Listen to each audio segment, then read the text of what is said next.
A number is selected at random from the numbers 3, 5, 5, 7, 7, 7, 9, 9, 9, 9. Then the probability that the selected number will be their average is 3, 5, 5, 7, 7, 7, 9, 9, 9, 9. లలో యాదృచ్ఛికంగా ఒక సంఖ్యను ఎంచుకున్నా అది ఆ సంఖ్యల యొక్క సగటు అగుటకు సంభావ్యత అన్నాడు.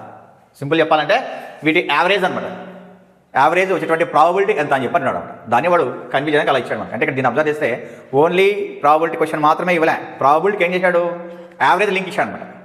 ఓకే, మరి చూద్దాం. ఫస్ట్ యావరేజ్ ఫైండ్ అవుట్ చేద్దాం. మరి యావరేజ్ ఫైండ్ అవుట్ చేస్తే మనకి ఫార్ములా ఏమి, some of the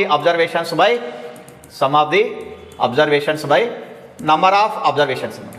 number of observations Telugu తీసుకున్నామంటే పరిశీలనాంశంల సంఖ్య, పరిశీలనాంశంల మొత్తము బై పరిశీలనాంశంల సంఖ్య అని చెప్పని అర్థం అనుకో.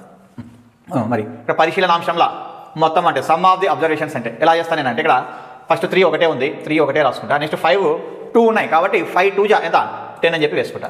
నెక్స్ట్ 7 7 ఉన్నాయి, 3 ఉన్నాయి కాబట్టి 7 3 జా 21 అని చెప్పి వేసుకుంటా. ఆ తర్వాత 9 7 ఉన్నాయి, 4 ఉన్నాయి, 9 4 జా 36 అని చెప్పి వేసుకుంటా. ఓకే, ఇప్పుడు 3 10 13 అవుతుంది, 13 21 వచ్చేసి 34 అవుతుంది, 34 36 వచ్చేసి ఎంత వస్తుంది మనకి అంటే 70 అవుతుంది. సో టోటల్ మనకి ఇచ్చినటువంటి పరిశీలనాంశంలో మొత్తం ఎంత ఇక్కడ ఉందంటే మనకు 70 ఉందని చెప్పి అర్థం అవుతుంది. ఎంత ఉంది, 70 ఉంది.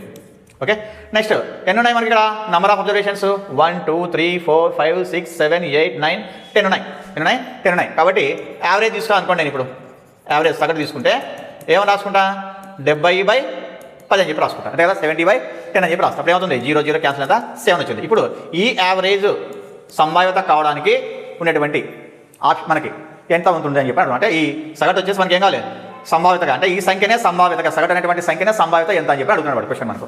మరి ఏదైనా చూస్తాం అనమాట, సగటు అగుటకు గల సంభావ్యత ఎంత అంటే 7 వచ్చేసి వచ్చేటువంటి సంభావ్యత ఎంత అని చెప్పి అర్థం. 7 వచ్చేసి ఎన్నిసార్లు వస్తుంది మనకు, 3 టైమ్స్ ఉంది. మరి 3 టైమ్స్ ఉన్నప్పుడు మనకి ఏమన్నా అర్థం ఇక్కడ మనకు మరి సగటు సంభావ్యత అని చెప్పని ఏమన్నా రాసుకుంటాం మనం అంటే అనుకూల పర్యవసానాల సంఖ్య బై మొత్తము పర్యవసానాల సంఖ్య అంటాం. ఓకే, ఏమి favourable outcomes by total outcomes అని చెప్పని రాస్తాం. ఏమి మరి ఫేవరబుల్ అవుట్కమ్స్ అంటే అనుకూల పర్యవసానాలు అంటే 7 వచ్చేటువంటి ఎన్ని ఉన్నాయి, 7 వచ్చేటువంటి ప్రాబిలిటీ మరి ఛాన్సెస్ ఇక్కడ 1 2 3 ఉన్నాయి కాబట్టి 3 అని చెప్పి వేసుకోవచ్చు అనమాట. తర్వాత మొత్తం పర్యవసానాలు అంటే ఎన్నిట్లో చెక్ చేస్తాం మనము, 10 మొత్తం 10 ఉన్నాయి కాబట్టి 10 చెక్ చేస్తామని చెప్పి అర్థం. అంటే ఏమని రాస్తాను అప్పుడు 3/10 అని చెప్పి రాస్తాను. ఓకేనా, అంటే అనుకూల పర్యవసానాల సంఖ్య బై మొత్తం పర్యవసానాల సంఖ్య. అంటే అనుకూల పర్యవసానాలు అంటే 7 7 ఉన్నాయి ఇక్కడ అంటే 3 ఉన్నాయని చెప్పి అర్థం. మొత్తంలో అంటే అన్నింటిలో చెక్ చేస్తాం అనమాట. కాబట్టి ఏమని రాస్తా 3/10 అని చెప్పి రాస్తాం. అంటే ఎన్ ఆప్షన్ మనకు second option is the right answer అనమాట.